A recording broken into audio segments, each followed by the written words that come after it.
Hi,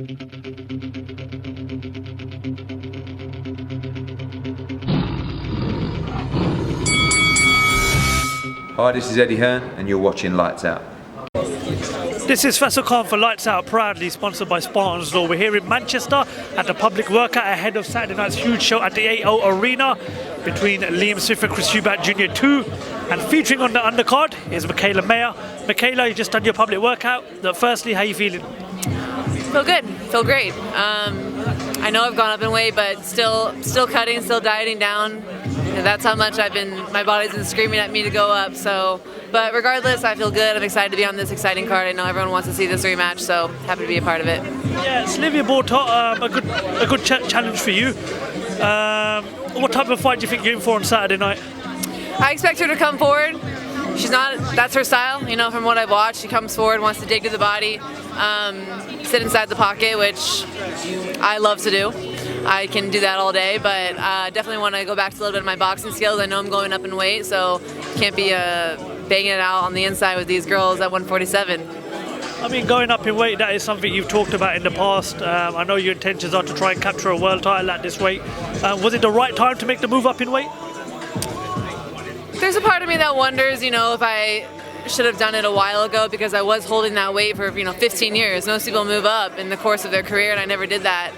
But you know, I did what I had to do at the moment. You know, I was a champion at 130, and I had a goal, so I stuck to it. So no regrets. It is what it is. I love my run at 130, but I'm glad I'm moving up now. It's time. I mean, how many fights before you sort of plant your feet in this division would you like to have before you move on to a world title shot?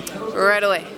Okay, so no time to hang around. Okay. I feel like that's where I'm at in my career. I know I'm just moving up a division, but I have 18 fights under my belt. I'm, pound for pound, one of the best, and so it's time for me to continue to challenge myself against the other best. There's no time to wait. The options are endless for you. We've got some great fights over here in the UK. You spoke about Natasha Jonas. Caroline Dubois also expressed an interest in fighting you. You know, what is it that you want after this one on Saturday? Is it 100% jump into that world title fight, or could you perhaps maybe see yourself fighting someone like a Caroline Dubois, or is it just world title fights only for you after Saturday night? I'm going to 147 and calling out Natasha Jonas. That's my plan. Dubois is at 135. She's a champ. She's getting a title shot at 135. So that's a rivalry that doesn't make any sense. People can stop talking about it. If she wants to jump up to 147 one day, we can talk about it then. But for me, it's Natasha Jonas. Natasha Jonas, she's been on a great run in the last 18 months. She's captured a lot of belts. You know, how does that fight pan out if it does happen? Obviously, I feel like I'll take the win, but I'm not looking past someone like Jonas. She's got a lot of experience. You know, she's a lefty, and she's strong. She's coming down from 154. So I know that's why I'm moving up slowly. I know I have to build and undo what I've done to get myself to 130 all these years and put on that strength. Not just eat a bunch more, but put on the proper strength. So that's why this fight's at 142, move up and be strong enough to compete with girls like Natasha Jonas at 147. I mean, the women's boxing is thriving now, but it got released to us last week that Savannah Marshall has now crossed over to the PFL. I mean, a lot of fans would like to see the rematch with Savannah and Clarissa in the boxing ring, but it looks as if it might happen in an MMA octagon. What's your thoughts on that, Mikaela? Yeah, did not expect that. Did not expect that from Savannah Marshall, but I can understand it. You know, there's probably some big money there. And at the weight class they're at, like Savannah even said it herself, she doesn't, Clarissa is her big money fight.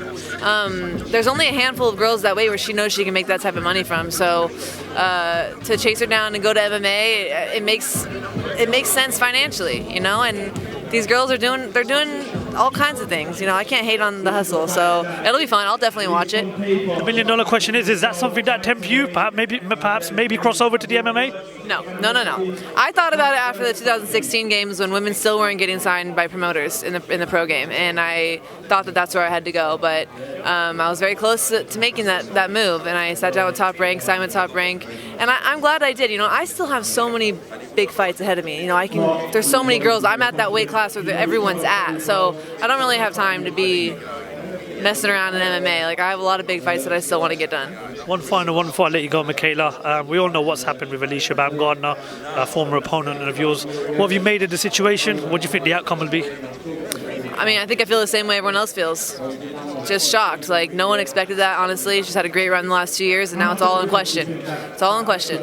And now she's acting like it's not a big deal, you know, tweeting away like everything's fine, but it's not fine. She should be very concerned about her position, and so that's on her. She got to work to clear her name, but I don't see her fighting for a while. As for me, I don't worry about Baumgardner anymore. I'm on a new path. Lots of big fights ahead for me, and starting with Saturday night. Mikaela, best of luck for Saturday night, and thank you very much for talking to Lights Out. Thank you. Well done.